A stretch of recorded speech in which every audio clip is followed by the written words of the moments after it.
He does okay for an Air Force Academy grad, wouldn't you say? All right. But appreciate the chance to be in Watertown, and it's always good to be in South Dakota. Congress hadn't gotten its work done throughout the course of the year, and on January 1 of this year, we were set to face massive tax increases for everybody in this country. Rate increases on income, rate increases on capital gains and dividends, estate taxes, a whole range of taxes were set to go up. We were looking at the largest tax increase in history, $4.5 trillion tax increase over a 10-year time period. And that impacted, as I said, every income taxpayer in the country. Next slide. The Congressional Budget Office, which is the nonpartisan entity that is tasked with evaluating the impact of various economic proposals, there was a real sense of urgency to get something done to prevent all those bad things from happening. Next slide.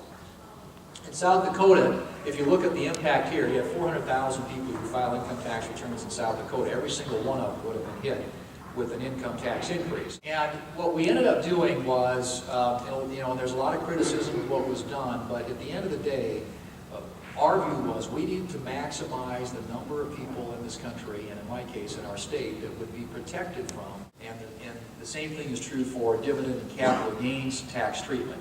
If you are under those income thresholds, 400 for an individual, 450 for a married filing jointly, then the capital gains dividend rate stays at 15%. And that's, if we went back to 2001 tax treatment for estates, what we call the death tax, you'd been looking at a $1 million exemption, a 55% top rate, and that would have applied to more than 60% of the crop farms in South Dakota. I mean, we were talking about a very significant impact across our state, if it had gone back to that $1 million exemption. What we were able to do by keeping that exemption at $5 million and by having a 40% tax rate as opposed to 55%, is we protect 85% of South Dakota farmers from the impact of that tax. And I know there's there's never a perfect bill. There were lots of things about this that I didn't like. This is significant because, in my view, the tax issue has been dealt with. The president got what he wanted. He wanted higher taxes on the so-called rich in this country, and he got that. But the revenue that will be generated by that is only enough to fund the government for about a week. It's really driving the fiscal crisis of this country, and that's out of control Washington spending. Next slide. So, to me, the first step in that is to pass a budget. But we haven't passed a budget now in the Senate in 3 years. And so there's been no budget passed Congress for 3 years. And I actually, for 2 of those 3 years, served on the Senate Budget Committee. We are spending $1 trillion more than we're taking in. And the way we finance the rest of it is we borrow. We're borrowing 40 cents out of every dollar that we spend in this country. It's something that we just can't continue. Next slide. And just to kind of put in perspective how much $1 trillion is, I always think, it's really hard to wrap your head around $1 trillion. And we got a $16 trillion debt. Put another way, and I describe it this way, but if you started a business the day that Jesus was born and lost $1 million a day up until today, you still wouldn't have lost $1 trillion. And if you look at the first 232 years of American history and the first 43 presidents, during that time we amassed $6.3 trillion in debt. That's how much public debt we piled up in the first 43 presidents and 232 years of history. In the last 4, we've added $5.3 trillion to it. So to show you how we stand with regard to other economies around the world, there are always these comparisons to Europe. And everybody says, well, you look at these European countries, and boy, we'll never get there. Because he said that if you don't deal with healthcare spending, you can't fix this problem. It's our largest fiscal challenge over the long run. Next slide. And this is an example of how the federal money is spent if you look at it as a pie chart. The red part represents what I just mentioned. Social Security, Medicare, Medicaid, food stamps, it's called mandatory spending. It's on autopilot in the federal budget. The green represents what we call discretionary spending, and that includes national security, defense, and the other things the government spends money on, like education, roads, parks, those sorts of things. But the red part is the part that just keeps expanding. It's growing at 2 or 3 times the rate of inflation. And that's because these programs are growing at unsustainable rates. They've got to be reformed. If we don't do that, they're not going to be there for future generations of Americans. And as you can see, the amount of revenue that we bring in barely covers the interest on the debt and what we call mandatory spending, which is those programs I just mentioned. Medicare actuaries are saying that it's going to be insolvent by the year 2024 unless we reform the program. And Social Security, interestingly enough, has been in a cash deficit situation for the last 2 years. In other words, there isn't enough money coming in payroll taxes to pay the people who are eligible for Social Security benefits. You have to look at opportunities to address spending and debt, and we have one coming up, and it's called the debt limit increase. The federal government, the president's going to come to Congress and say we need to increase the borrowing authority of the federal government. That's the total debt that we have today, and that includes publicly held debt and intergovernmental debt, is a staggering number. If you look at the last 27 years, the next slide, every time we've had a major deficit reduction bill pass Congress, it's been around the debt limit increase. And so, to me, this is the time to have that debate. And it's long overdue. The tax issue's been dealt with. So how do you go about dealing with this entitlement reform issue? How do you find savings in the budget? There are a whole series of things that have been proposed by bipartisan fiscal commissions. And one is that you recalibrate inflation to more accurately reflect what's happening in the marketplace. And that can save you money both on the spending side, also on the revenue side, because the tax rates are also indexed to that. Medicare, there have been a lot of proposals out there, some of which have been very successful. Medicare Part D, which is the prescription drug bill, part of Medicare, they used a competitive model, and they found that cost a lot less than using the traditional sort of fee-for-service medical or model approach. And so there are a lot of proposals about how could we inject more competition, more choice into Medicare. Increasing retirement age. Social Security today is 67, Medicare is 65. If you phased in an increase in the retirement age to 67 in Medicare, you could do it so you don't impact people retired today or those near retirement, but you would save enormous amounts of money, hundreds of billions of dollars over a long period of time by making that reform.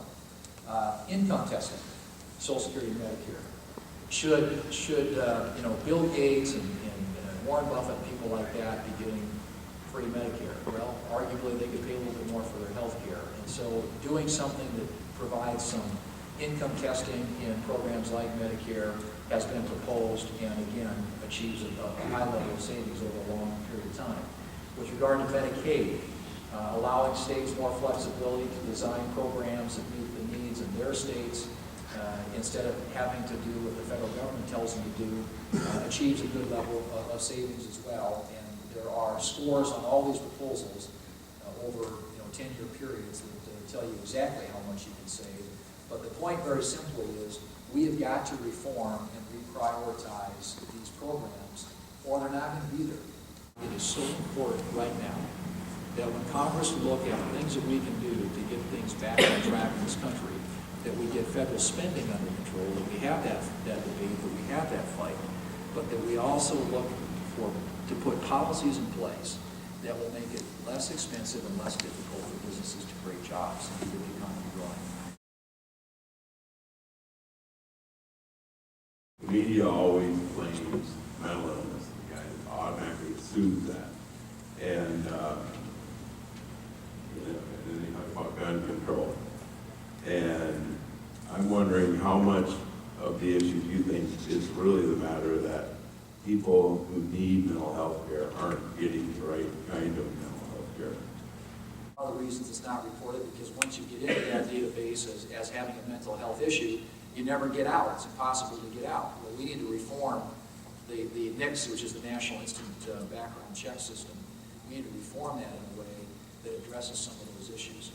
Peer support, as far as the budget, has been proven to be one of the most effective types of treatment there is, where professionals are not necessarily involved. I don't understand how we can go for 3 years without a budget, and it's just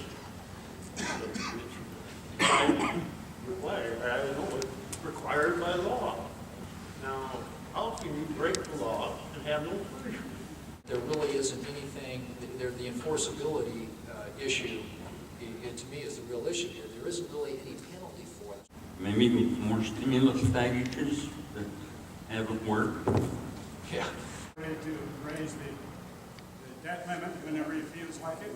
There are more and more, particularly liberal scholars in the academic community who are suggesting that the president doesn't need to come to Congress to raise the debt, that he can do that by executive action.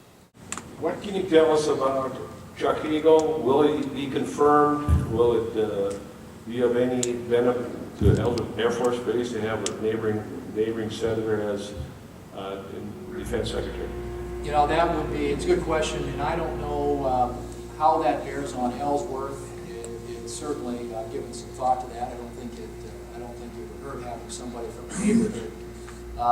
You know, his path will be somewhat tough simply because he's got folks on both sides who are concerned about his positions, or his past statements at least, on Iran, a lot of the issues relating to Israel and the Middle East, and so Hagel should get a fair hearing. You answered most of my other questions, except for the last one about the reform and reprioritization of federal programs, and I have two suggestions on that I'd like to share with you. I'd encourage you to introduce legislation to help reduce the national debt. My suggestion is to require that for every dollar spent to lobby Congress, which I know you put up with all the time,